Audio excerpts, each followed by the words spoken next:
Assalamualaikum warahmatullahi wabarakatuh. Waalaikumsalam warahmatullahi Waalaikumsalam. wabarakatuh. Waalaikumsalam warahmatullahi wabarakatuh. Baik, sebelum memulai pembelajaran pada pagi hari ini, marilah kita berdoa. Silakan dipimpin doanya. Sebelum mulai pelajaran hari ini, marilah kita berdoa menurut kepercayaan masing-masing. Berdoa dipersilakan.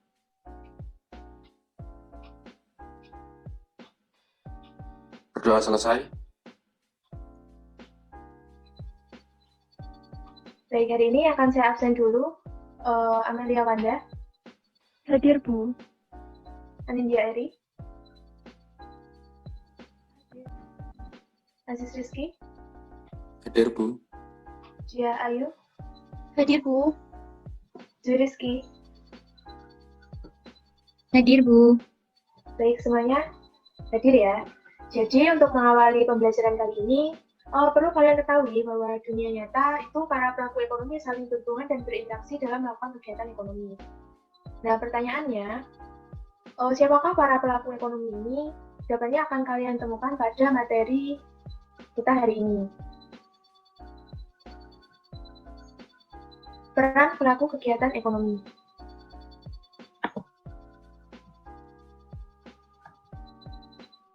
Nah, tujuan pembelajaran dalam bab ini diharapkan siswa mampu menjelaskan peran rumah tangga keluarga, rumah tangga produsen, peran pemerintah, peran masyarakat luar negeri sebagai pelaku kegiatan ekonomi, kemudian menjelaskan interaksi antar pelaku ekonomi, perilaku konsumen, perilaku produsen, dan bisa membedakan peran konsumen dan produsen.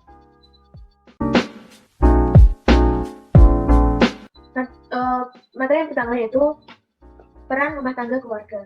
Rumah tangga keluarga merupakan unit ekonomi terkecil. Peran rumah tangga keluarga adalah sebagai konsumen dan sebagai penyedia faktor produksi atau tenaga kerja. Yang kedua yaitu rumah tangga produsen atau RTP, yaitu kesatuan yuridis dan ekonomis dari faktor-faktor produksi yang bertujuan mencari laba atau memberi layanan kepada masyarakat. Dapat dibedakan atas satu perusahaan milik negara, contohnya Pertamina, kemudian perusahaan milik swasta, contohnya Astra Internasional. Nah, berikut ini hubungan rumah tangga keluarga dan rumah tangga produksi. Pada awalnya, rumah tangga keluarga ini menyediakan faktor produksi. Rumah tangga produksi. Faktor produksi ini berupa apa? Berupa tenaga kerja, tanah, modal, keahlian yang didapat dari rumah tangga keluarga. Kemudian, karena rumah tangga produksi ini mendapatkan faktor produksi, rumah tangga produksi ini memberikan jasa ke RTK berupa uang untuk belanja faktor produksi atau yang disebut gaji. Dalam rumah tangga keluarga ini disebut sebagai pendapatan. Nah, pendapatan tadi itu digunakan untuk belanja barang dan jasa ke rumah tangga produsen. Kemudian rumah tangga produsen ini menyediakan barang dan jasa untuk digunakan rumah tangga keluarga. Bicara tentang faktor produksi ini dibedakan menjadi 4, yaitu lahan, yang berupa balas jasanya berupa sewa, tenaga kerja berupa gaji atau upah, modal berupa bunga, keahlian berupa laba. Kemudian peran yang ketiga yaitu pemerintah. Berdasarkan undang-undang, pemerintah berperan sebagai produsen yang menguasai cabang-cabang produksi yang penting bagi negara dan menguasai hajat hidup orang banyak.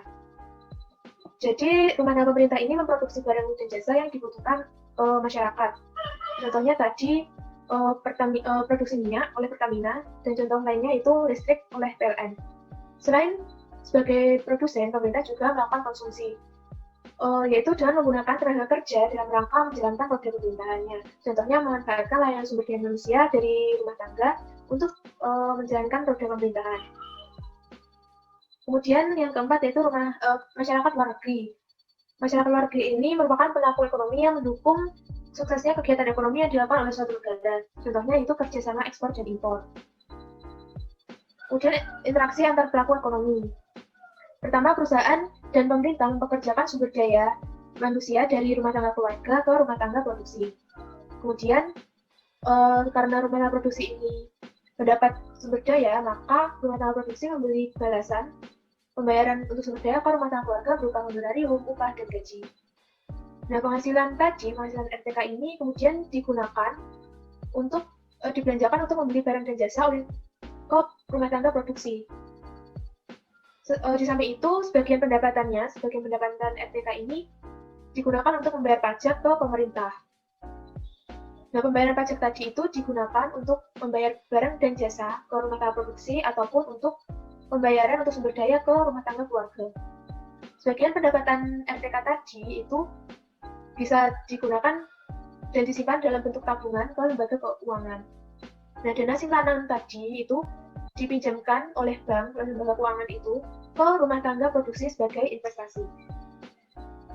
Nah, ternyata di antara perusahaan-perusahaan rumah tangga produksi ini ada yang melakukan perdagangan luar negeri yang berupa ekspor maupun impor. Kemudian materi selanjutnya itu perilaku konsumen. Pengertian konsumsi. Konsumsi adalah kegiatan yang bertujuan untuk mengurangi atau menghabiskan dana guna barang atau jasa. Ciri-ciri benda konsumsi untuk memperolehnya melakukan diperlukan pengorbanan, tujuannya untuk memenuhi kebutuhan hidup, manfaat, nilai, atau volume benda-benda yang digunakan akan habis sekaligus atau berangsur-angsur. Kemudian pembagian benda konsumsi yang pertama itu benda habis pakai, contohnya minuman kemasan, dan benda yang dipakai berulang-ulang, contohnya alat komunikasi berupa HP, laptop, dan sebagainya.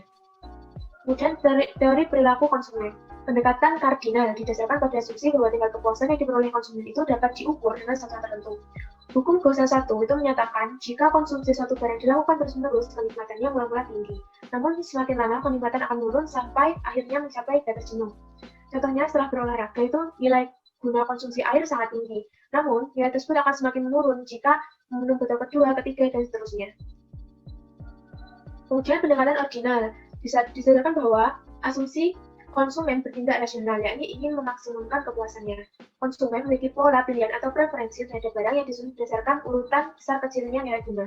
Contohnya yaitu ketika seseorang konsumen ingin membeli barang di toko, namun sampai di toko barang tersebut memiliki harga yang jauh lebih mahal dari yang diperkirakan. Maka konsumen tersebut akan tetap membelinya karena ia telah mendapatkan kepuasan dari barang tersebut. Hukum Gauss 2 ini menyatakan bahwa konsumen akan melakukan konsumsi sedemikian rupa sehingga nilai guna marginal setiap barang dan jasa yang dikonsumsi akan sama. Kemudian kita akan mempelajari perilaku produsen. Produksi adalah menciptakan atau menambah nilai guna suatu benda sehingga bermanfaat dalam memenuhi kebutuhan. Produksi barang itu dibedakan menjadi barang konsumsi dan barang modal. Kemudian produksi jasa dibedakan menjadi jasa yang memenuhi kebutuhan, contohnya perawatan kesehatan, dan jasa yang tidak langsung memenuhi kebutuhan, yaitu perbudakan. Kemudian faktor-faktor produksi terdiri atas faktor produksi alam, yaitu semua kekayaan yang dapat digunakan dalam proses produksi, contohnya adalah barang tambah. Kemudian faktor tenaga kerja, yaitu faktor produksi insani yang secara langsung maupun tidak langsung menjalankan kegiatan produksi. Pengelompokannya menurut kualitasnya yaitu terdidik melalui pendidikan, contohnya dokter. Kemudian terampil memerlukan kursus atau latihan, contohnya supir, dan tenaga kerja terdidik dan tidak terlatih, contohnya yaitu tugas kebersihan yang tidak melalui pendidikan. Kemudian yaitu ada faktor modal, meliputi segala hal yang digunakan untuk proses produksi barang dan jasa, contohnya uang dan mesin pabrik. Kemudian faktor tenaga kewirausahaan merupakan keahlian dan keterampilan pelaku usaha. Contohnya yaitu keahlian atau keterampilan memasak wajib dimiliki bila seorang ingin menjadi koki yang hebat. Kemudian peran konsumen dan produsen. Peran konsumen sebagai barang dan jasa, membantu peredaran barang dan jasa, mempengaruhi kebijakan pemerintah, kemudian menaikkan dan menurunkan harga faktor produksi. Sedangkan peran produsen yaitu penghasil barang dan jasa, meningkatkan produk domestik bruto, memakai faktor-faktor produksi, mempengaruhi kebijakan pemerintah, kemudian mengusahakan kelancaran pasokan barang dan jasa, membayar harga barang faktor produksi, kemudian melakukan inovasi dan produksi barang dan jasa. Nah, sekian penjelasannya tentang peran pelaku ekonomi. Apakah ada yang ingin ditanyakan? Saya Bu izin bertanya. Ya, silakan dia, Ayu. Tadi kan Ibu sudah menjelaskan bahwa faktor produksi terbagi menjadi 4. Salah satunya yaitu faktor produksi tenaga kerja. Nah, apabila faktor produksi tenaga kerja tidak terdapat tenaga kerja terdidik, maka apakah faktor produksi akan dapat terlaksana? Terima kasih. Oh, baik dia. Pertanyaannya bagus. Jadi, dalam faktor produksi itu kan dijelaskan bahwa terdapat dua tenaga kerja, yaitu tenaga kerja terdidik dan juga tenaga kerja terlatih. Nah, apabila tenaga kerja terdidik itu tidak tersedia, maka dalam produksi tersebut tidak akan berjalan maksimal. Seperti itu dia. Baik Bu, terima kasih. Nah, apakah ada yang ingin bertanya lagi?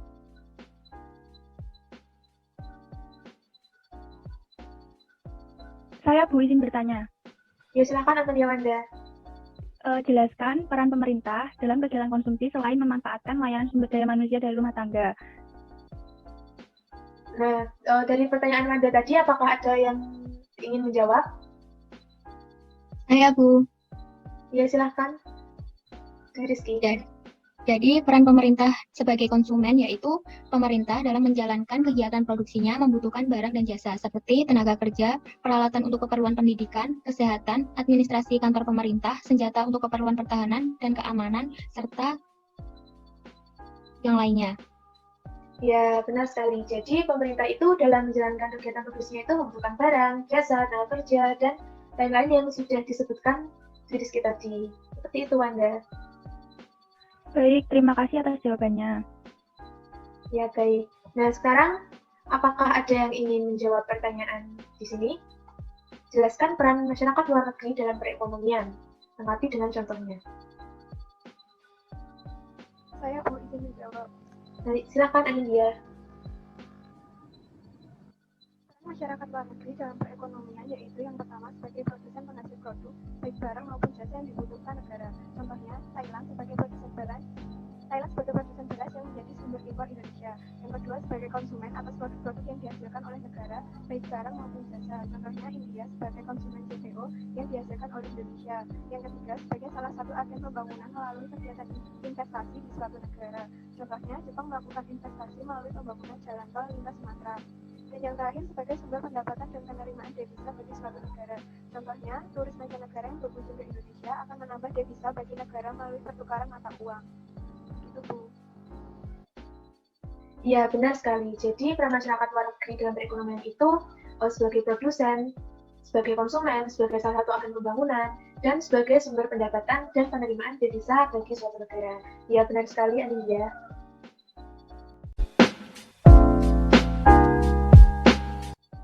Nah, materi kita sudah selesai tentang peran pelaku ekonomi. Apakah ada yang ingin memberi kesimpulan dari materi tadi? Saya Bu ingin menarik kesimpulan. Ya, silakan Aziz. Jadi di dalam kegiatan ekonomi itu terdapat beberapa perilaku yang saling mempengaruhi di dalamnya, yaitu RTK atau rumah tangga keluarga, RTP rumah tangga produsen, pemerintah, dan MLM atau masyarakat luar negeri. Keempat pelaku tersebut memiliki peran masing-masing di dalamnya, sehingga dapat mewujudkan kegiatan ekonomi yang efisien. Iya, benar sekali. Jadi, pelaku ekonomi itu saling berhubungan dan berinteraksi dalam melakukan kegiatan ekonomi dan saling mempengaruhi. Nah, sekian materi hari ini. Terima kasih atas partisipasi kalian semua dalam kegiatan pembelajaran kali ini tentang peran pelaku dalam kegiatan ekonomi. Kita akan ketemu di minggu depan pada materi selanjutnya. Terima kasih. Wassalamualaikum warahmatullahi wabarakatuh. Waalaikumsalam Waalaikumsalam warahmatullahi wabarakatuh. Terima kasih, Bu.